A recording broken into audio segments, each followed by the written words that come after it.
So the Springbok incoming tour is officially come to an end. One test match against the Barbarians, two against Italy, and then finally we played against Georgia last night, and I have some thoughts.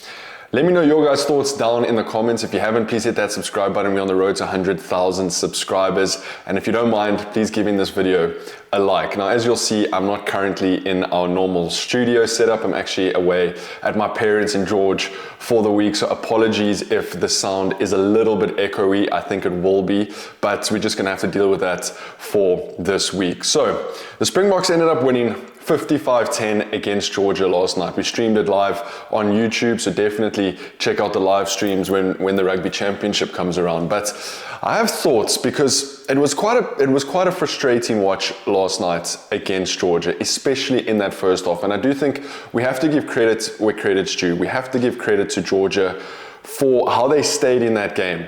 They brought the physicality, they disrupted the Springboks breakdown, and the Springboks just couldn't get into a rhythm in that first half. I mean, even so much so that where Georgia kicked off and ended up scoring first within a couple of minutes was kind of a warning shot to the Springboks.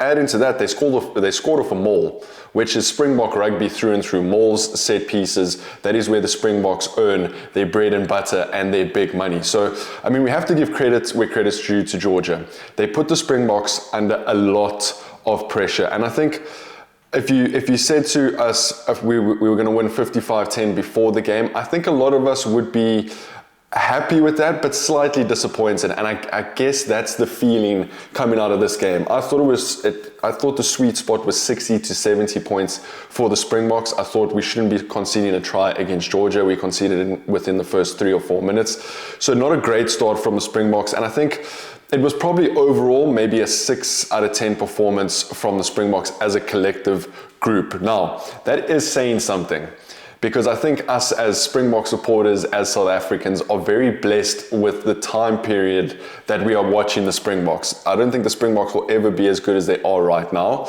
Maybe, you know, it comes and goes in cycles, but this cycle is definitely, we're privileged to be Springbok supporters. And I'm saying this from a privileged position where I'm complaining a little bit about a 55-10 win. It's a good spot to be in, but I think we're allowed to, because if you think back to 2016, 2017, the Springboks were not what they were today. So we've gone through the hard times and now we're in the good times, and I think we can sit back and be a little bit privileged about it and say, you know what, we weren't happy with a 55-10 win because we expect a lot from the Springboks. The Springboks set their standards extremely high, and I think if we as fans start getting happy with 6 out of 10 performances, then that's going to slowly but surely leak into the Springboks. So we have to keep them accountable. As much as maybe they don't watch these videos and they don't see it, I think as a collective, as Springbok fans, we need to keep the Springboks accountable, because that is our pride and joy and why Saturdays are so much better in the back end of the year. Let's break the game down a little bit, because I think there's a couple of key factors to take out of that game.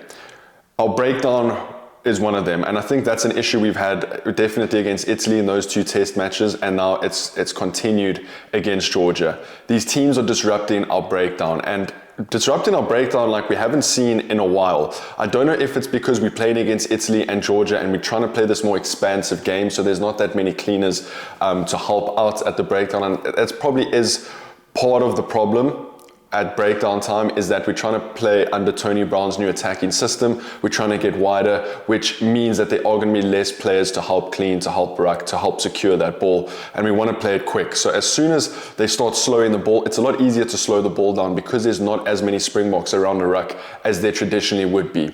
So I think it's just some growing pains for the Springboks. You love to see Grant Williams looping around, getting the ball from a center, us being more expansive, and that is Tony Brown's system, is to be a little bit more expansive, but it does come with the problems which can be a disrupted ruck. So we kind of have to weigh it up. What game plan are we going to be playing against New Zealand, against Australia, against Ireland, against France? Are we going to tighten it up a little bit more, or are we going to stretch it? And if we do stretch it, how are we going to fix those problems at breakdown? That was the first point, and I think that's a point that's sort of been happening throughout the 2 Italian games and the Georgian game. The next question mark is, who is our number 1 fly half? Let's not beat around the bush. Sasha did not have a good game last night. He kicked 1 out of 5 kicks, 20%. He missed his first 3, kicked his 4th, missed his 5th. That is just simply not good enough from a Springbok fly-off. And like some guys were saying in the comments on the live stream last night, if that was Manie Lebok, there'd be a lot of people climbing into him. So I do think we have to be fair to Manie and hold Sasha to that same standard. Now, Rassie Erasmus did say in the press conference afterwards that Sasha was carrying a knock into the game. It happened during warm-up and Sasha was adamant on playing. So Rassie Erasmus backed him. He ended up playing. Whether that knock affected his kicking or not, we'll never know. But all I know is that 1 out of 5 kicks isn't good enough. He looked okay with ball in hand. He had that one little dink over the top, which he recollected. But he kind of looked a little bit flustered and a little bit out of his depth last night, which is saying a lot because last season, Sasha looked at home against the All Blacks at Ellis Park. He looked like he belonged. So I don't know what happened last night. It was just an off day for him. But it does raise the question marks around who is the number 1 10 for the Springboks at the moment. Who's going to be playing in that test match against the All Blacks at Eden Park in that number 10 jersey? And in my opinion, the safe call is probably Andre Pollard. I mean, you saw him come on yesterday against Georgia in that second half, and he kind of took the game by the scruff of the neck, and he changed the game a little bit, right? He was a little bit more attacking. I know we've been saying on this channel that maybe Pollard's a little bit one-dimensional. Last night, maybe he showed some glimpses that he can be more than just one-dimensional on attack. He is absolutely clinical off the kicking tee, which you're going to need against a team like the All Blacks. Then you've got Manie Lebok, who, if I'm being honest with you, is probably the most informed fly-off in South Africa at the moment. And yes, all the question marks around his kicking last season. He's played 2 test matches this year against Barbarians and against Italy. He slotted 10 out of 12 kicks off the tee. That is phenomenal. He also brings us a lot more on attack than maybe Andre Pollard does.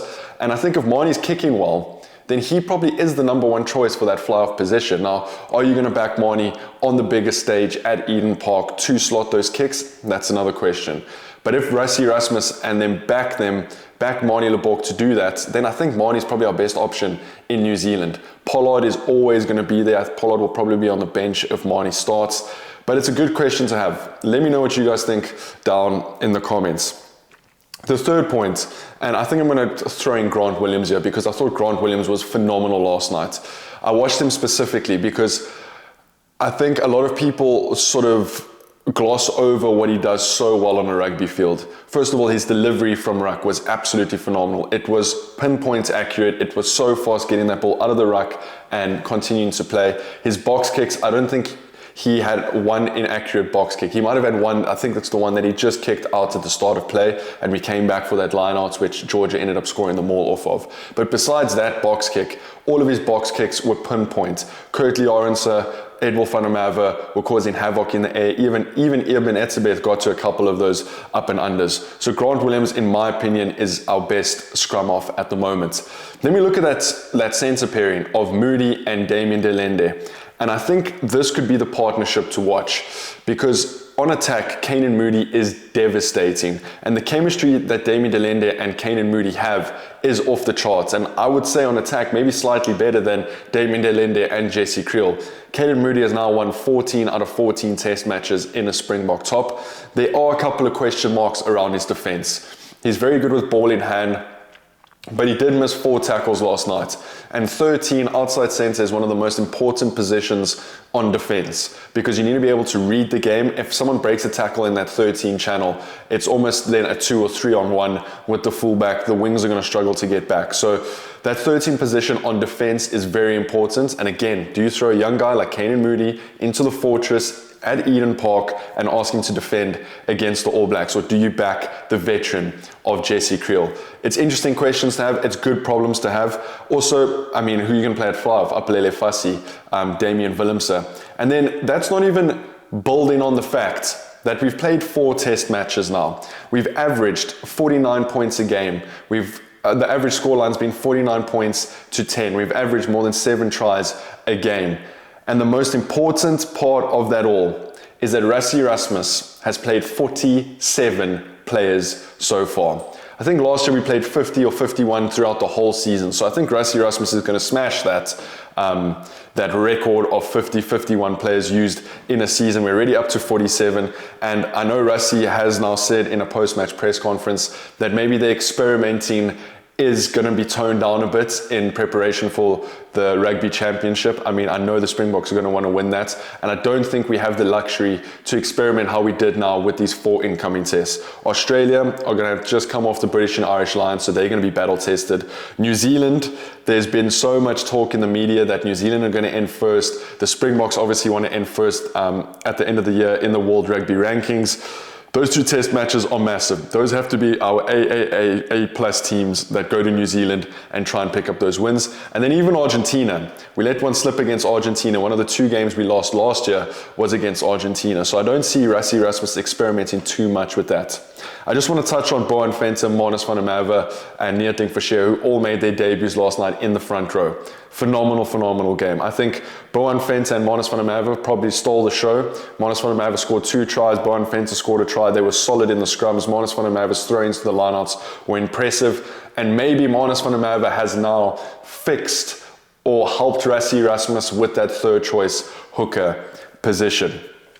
So overall, should we as Springbok fans be happy with that performance against Georgia? And should we be happy as a whole from the first 4 test matches? I think from the first 4 test matches, let's first zoom out.